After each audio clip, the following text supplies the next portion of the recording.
अखंडमंडलाकारं व्याप्तदेन चराचरं तत्पाददर्शितं येन तस्मै श्रीगुरवे नमः। तस्मै श्रीगुरवे नमः।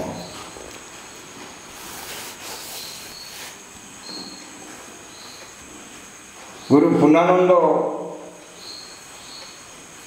आमको ये विषय वस्तु ये ज्ञान आमको बतई, जो ज्ञान ये कौन सी लेखा पढ़ा शास्त्र नहीं, ये अनुभव ज्ञान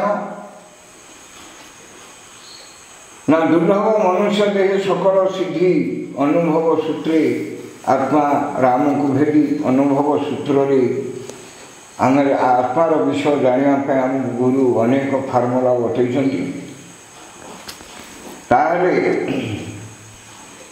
गुरुंकर परम पूजन लेखार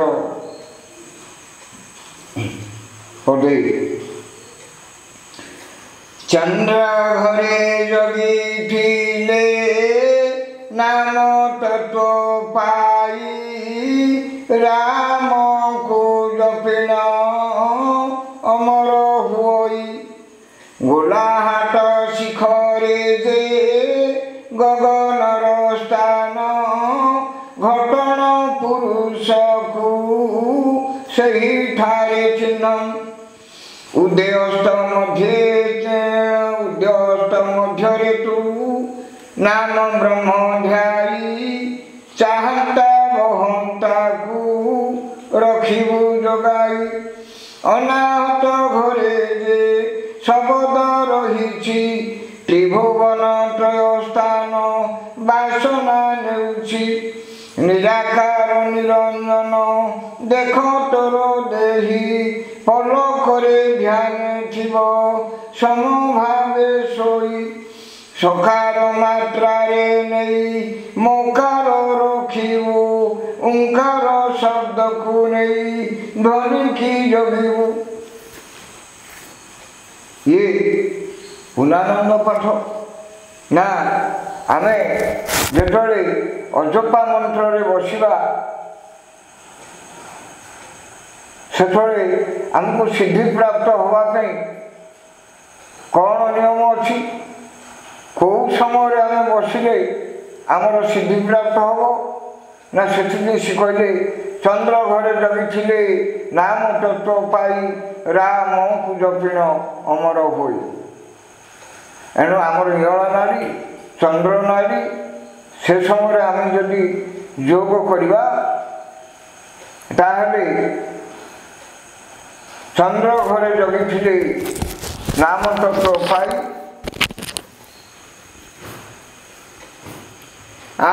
गोलाहाट शिखरे जे गगनर स्थान घटन पुरुष को सही ठारे चिन्ह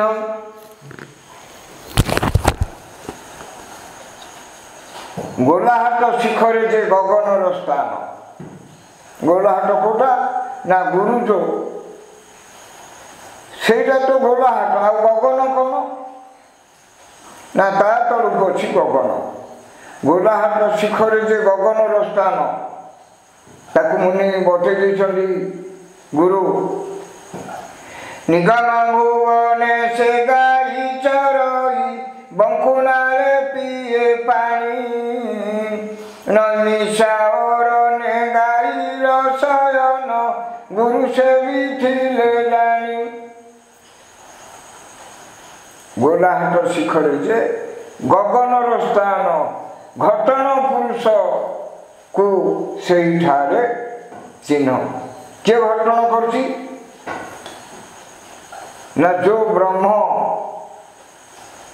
ये कंपानी ब्रह्म तैयार होछि एटा तार स्टोर रूम टा एटा त्रिणीरटा आउ जो टंकारटा जो सूताटा लगा होछि धनुर कोटी अग्रभाग जो लगा होछि सूताटा ताको कौन कहूँ टंकार ताहिरे जो स्वरटा जोखा होछि सेटा कि स्वर ବ୍ରହ୍ମସ୍ୱର। ଟଙ୍କାରଟା କେଉଁଟା ନା ମେରୁହାଡ଼ ଭିତରେ ଯାଇଥିବା ଶିଶୁମନା ନାଡ଼ିଟି ଧନୁର ରଶି ହେଲା। ସେଟା ସେ ରଶି ଟାଣୁଛି ବ୍ରହ୍ମାସ୍ତ୍ର। ତୁଣୀରଟା କେଉଁଟା ଏ ନିରାକାର ଜାଗାଟା ହେଉଛି ଗଗନର ସ୍ଥାନ। ଘଟନ ପୁରୁଷକୁ ସେଇଠାରେ ଚିହ୍ନ। ରସ୍ତୁରେ ଲୟ ରଖ ପଶ୍ଚିମେ ଧ୍ୟାନ। ରସ୍ତୁରେ ଲୟ ରଖ ପଶ୍ଚିମେ ଧ୍ୟାନ। ସିଦ୍ଧି କରି ଗୁରୁ ନାମ। ନା ରସ୍ତୁରେ ଲୟ ରଖ ବୋଇଲେ ଚନ୍ଦ୍ର ବେଳାରେ। ରସ୍ତୁ ହେଲା ଚନ୍ଦ୍ର। ପଶ୍ଚିମେ ଧ୍ୟାନ ସିଦ୍ଧି କରି ଗୁରୁ ନାମ। ସିଦ୍ଧି ଅକ୍ଷର ଅଛନ୍ତି ପରମ ବ୍ରହ୍ମ, ତାଙ୍କୁ ଜପ।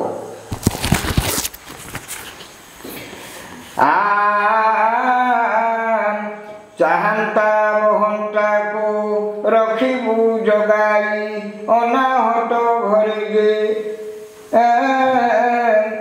ଉଦୟ ଅସ୍ତ ମଧ୍ୟରେ ନାମ ବ୍ରହ୍ମ ଧ୍ୟାଇ ଚାହାନ୍ତା ବହନ୍ତାକୁ ରଖିବୁ ଜଗାଇ। ଚାହାନ୍ତା କିଏ? ହେଠି ଚାହୁଁଛି। ବହନ୍ତା କିଏ? ହେଠି ବହୁଛି। ଆକୁ ଏ ଦି ଜଣକୁ ଯିଏ ବାଗେଇ ପାରିଲା, ହେଲେ ବହନ୍ତା କିଏ? ବହିକିରି ପଳଉଛି। ତୋଡ଼ୁକୁଣି ଗାଈ ହେଲା ନା ମନ। ଏ ଚାହାନ୍ତା ହେଲା ତୋଡ଼ୁକୁଣି ଗାଈ, ବହନ୍ତା ହେଲା ଖୁଣ୍ଟି। ବାୟୁ ନାଶରେ ବହୁଛି। ଆକୁ ସବୁବେଳେ ଜଗିବୁ। ଚନ୍ଦ୍ରର କର୍ମ କେମିତି କରିବୁ, ସୂର୍ଯ୍ୟର କର୍ମ କେମିତି କରିବୁ, ଖାଇବା ଗାଧୋଇବା ଏସବୁ କେମିତି କରିବୁ ନା ଏଠି ଗୋଟେ ଚାହାନ୍ତା ବହନ୍ତାକୁ ରଖିବୁ ଜଗାଇ।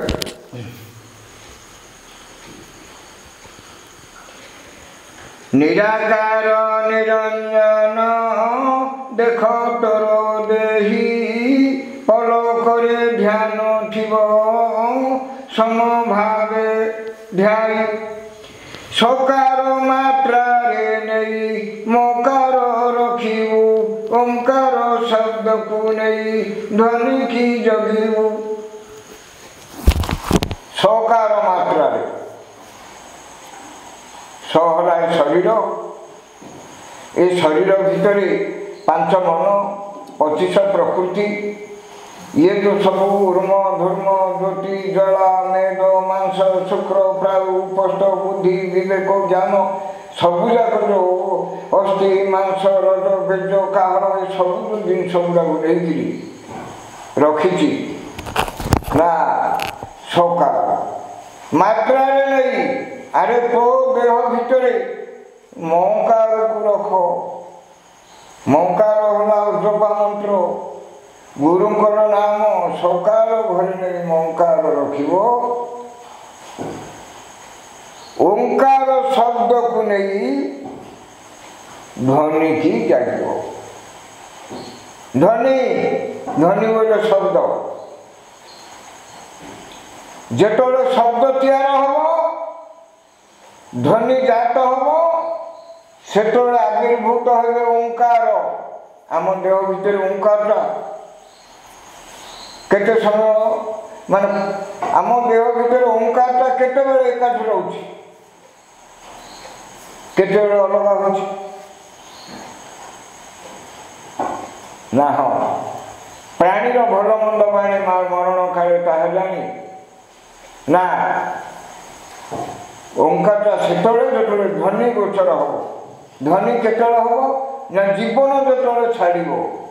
ଧ୍ୱନି କେତେବେଳେ ଗୋଚର ହବ ନା ମାତା ପିତା ଯେତେବେଳେ ଏକତ୍ରୀକରଣ ହେବେ, ସେତେବେଳେ ଧ୍ୱନି ଜାଗ୍ରତ ହବ। ବୋଲେ ନାସାର ପବନ ତୀବ୍ର ହବ। ଆଉ ଜୀବନ ଯେତେବେଳେ ଛାଡ଼ିବ, ସେତେବେଳେ ଧ୍ୱନି ଜାତ ହବ ବୋଲେ ନାସାର ପବନ ତୀବ୍ର ହବ।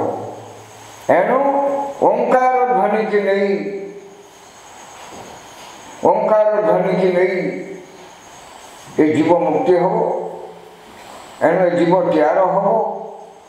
ଏଣୁ ଆମକୁ ଗୁରୁ ପୂର୍ଣ୍ଣାନନ୍ଦ ବତେଇ ଦେଇଛନ୍ତି ଏତେ ସୁନ୍ଦର ଭାବରେ। ତୁ ନିଜେ ଅନେକ ଜନ୍ମର ସୁକୃତରେ ମଣିଷ ଜନ୍ମ ପାଇଛୁ। ମଣିଷ ଜୀବନ ଭିତରେ ଗୁରୁଙ୍କ ଦୟାରେ ତୋତେ ଚିହ୍ନାଇ ଦିଆଗଲା। ତୋତେ ଯେ ଗଢ଼ିଛି ପୋଷିଛି, ସବୁ ପାପ ପୁଣ୍ୟ ତାଲିକା କରିଛି, ଯିଏ ତୋତେ ରଖିଛନ୍ତି ରଖିବେ ଆଉ ପୁଣ୍ୟର ବଳ ବଞ୍ଚେଇବେ, ଏ କଥା ନେଇ ଆମକୁ ଗୁରୁ ବତେଇଛନ୍ତି। ତେଣୁ ସେହି ନିୟମକୁ ପାଳନ କରିବା ପାଇଁ ଆମେ ଆଜି ସଦ୍ଗୁରୁ ପୂର୍ଣ୍ଣାନନ୍ଦଙ୍କ ଆଖଡ଼ାରେ ଉପସ୍ଥିତ ରହି ଏ ବ୍ରହ୍ମ ଜ୍ଞାନ ବିଦ୍ୟାକୁ ଆମେ ସାଧନା କରିବା ପାଇଁ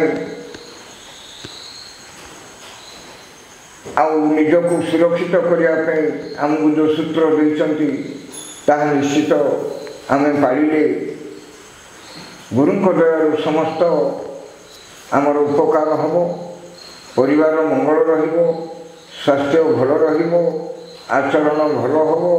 ପିତାମାତା ଗୁରୁ ଭକ୍ତିରେ ଆମେ ସବୁବେଳେ ସମସ୍ତଙ୍କର ଆଦରଣୀୟ ହେବା। ଏତିକି ବିଷୟବସ୍ତୁ ନେଇ ଆଗକୁ ଆଗକୁ ଆଉ କିଛି କିଛି ବିଷୟବସ୍ତୁ ଉପରକୁ ଯିବା। ଆଜି ଯାହା ଆଲୋଚନା ବିଷୟ ଯେ ପରମ ପୂଜନରେ ଗୁରୁଙ୍କର ଦେଇଥିବା ଏ ଶବ୍ଦ ଗୁଡ଼ାକର କିଛି ଅଂଶ ଆଲୋଚନା ହେଇଛି। ଆଗାମୀ ପର୍ଯ୍ୟାୟରେ ଆମେ କିଛି ବିଷୟବସ୍ତୁକୁ ଯିବା। ଓମ୍ ଶ୍ରୀ ଗୁରୁ ପୂର୍ଣ୍ଣ ବ୍ରହ୍ମ ଦେବାୟ ନମଃ।